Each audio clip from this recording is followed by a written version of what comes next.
So last week, a Seattle woman fought off a potential sexual assault predator in a public women's restroom while she was on a run. Now, she posted this Instagram detailing the event where she did use some sexual assault, I guess like defense techniques, personal self-defense techniques to fight off the attacker. But now her image is actually being used by an anti-transgender bathroom campaign. So you're seeing here the same picture being used, and this is the Just Want Privacy campaign that is basically using this image to further their anti-trans bathroom agenda. Now they said, sadly, what happened to Kelly is hardly rare. Each week yields news stories of deviant men who found ways to access females' vulnerable spaces in order to exploit them. They also wrote the perpetrators are almost always biological males, and yes, the predator list contains multiple trans women. Now, when Kelly Herron found out that they were using her image for this bill, she said she was the maddest at that she has been all week. Now keep in mind, this was a week that she had to fight off a sexual assault predator. She said, to the people behind I-1552, which is the bill that they are trying to pass in Washington right now, I say, not today, motherfuckers, which is what she said when this man was trying to assault her. She kept saying, not today, motherfuckers, while she was fighting him off. I refuse to allow anyone to use me and my horrific sexual assault to cause harm and discrimination to others. So basically, she's really pissed, right? She said, what that man did to me was to me. We fought it out. There is no question about the wrongness of it. Now my face is being used to raise money for discrimination. It's bull. So yes, I agree that it's bull, and I think there's a lot of other reasons that this bill in general is bull, but I will give that, I wanna get your guys' initial thoughts first. She's a badass. When I read this, 100%. she used the self-defense techniques that she was taught at work. They had like a teaching session, a seminar where they taught everyone these self-defense techniques. And I know many people who have been through this kind of stuff, and it is really difficult. It's like Krav Maga stuff, where like they teach you to do this and go for the throat and the junk, and then once these people, like I know a lot of very small people who had learned it at work, and then the next time I saw them, they're like, this is what I learned at work today. And then they come at you like that, and it's really, really effective. So she's badass for doing it. 100%. And then after going through that whole ordeal, where she fought off an attacker, to then have to go see the way her ordeal was being taken advantage of, I think that's sad. Yeah. And it's so telling that she's more upset with that than what is actually happening. Like a traumatic circumstance nonetheless, and she's so upset that people are using her situation to fuel a hate-filled narrative. And that is what happens far too often in this political climate. People will take one thing and they'll use it as a means to justify. I mean, before there's even any details of a shooting declared, what happens? Immediately there's a free-for-all, and people are saying, oh, it must be this, so therefore I'm gonna use it to fuel my right-wing narrative. And I'm not saying people on the left don't do it either. I think people will take a situation and they'll try to attach it to whatever story they think fits whatever they want to push forward, whatever political agenda. And I think that's so shameful. And this is why I love this woman's story, because she's like, no,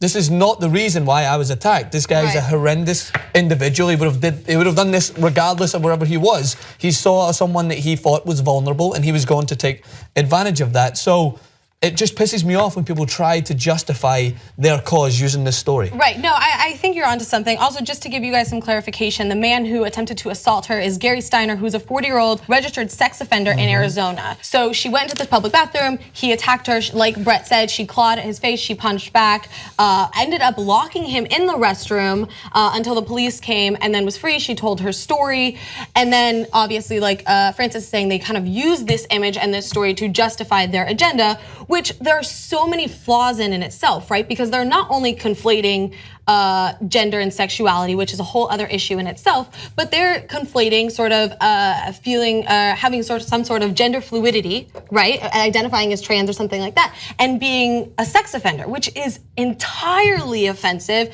and entirely false. And so they're wrong on so many different levels beyond just using their image. And one more point real quick is that when there are sexual assaults involving trans people, the majority of the time, almost all of the time, they're against trans people. Yeah, they're the victims. Yeah, trans people are more victims, are more likely to be victims of sexual assault than heterosexual people or cis people. So, and that's why when you see a situation like this, it's even more so annoying, because a lot of people will just see this as truth, and they'll automatically assume that this is as a result of allowing transgender people into these restrooms. So And then it kind of rolls over into the narrative pushed by the alt-right trolls like Milo Yiannopoulos, who goes on Bill Maher's show and just spews misinformation such as, oh yeah, transgender people are specifically involved in sex crimes more than anyone else. And then on that show, you get Bill Maher just being like, oh really?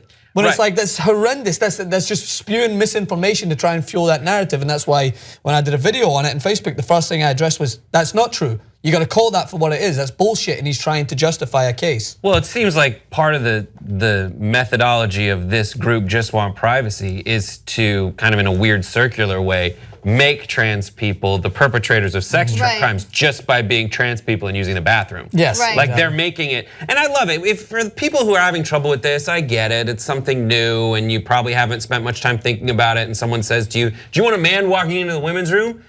Maybe you'll say no. But then again, just look at photos of the easiest one to wrap your mind around is women who've become men, so trans men with beards that just look like dudes.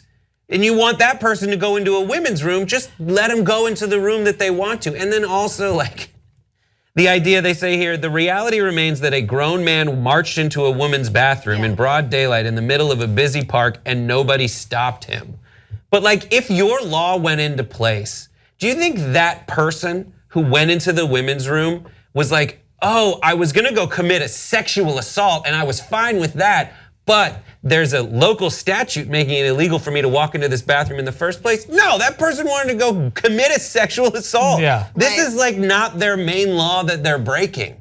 No, I think that's a really, really good point, right? When you're Yes, I talking got one about right. when you're talking about it's a public restroom, like he could have gone in there regardless of the law. Do you know what I mean? And so it's so stupid that they're like, oh well, once we pass this law that's so egregious to this entire community, well then we'll prevent all of these sorts of sexual assaults that aren't even committed by that community. So it's so illogical and so wrong. And I do feel bad for her that not only did she have to undergo this attempted sexual assault, but then she had to use her, somebody used her misfortune and her suffering to advance their extremely bigoted campaign. Yeah, and I think all the people who want there to be this law in place, making people go into the bathroom that they were, that corresponds with the gender of their birth, I think until the laws have changed in your favor, you should boycott bathrooms.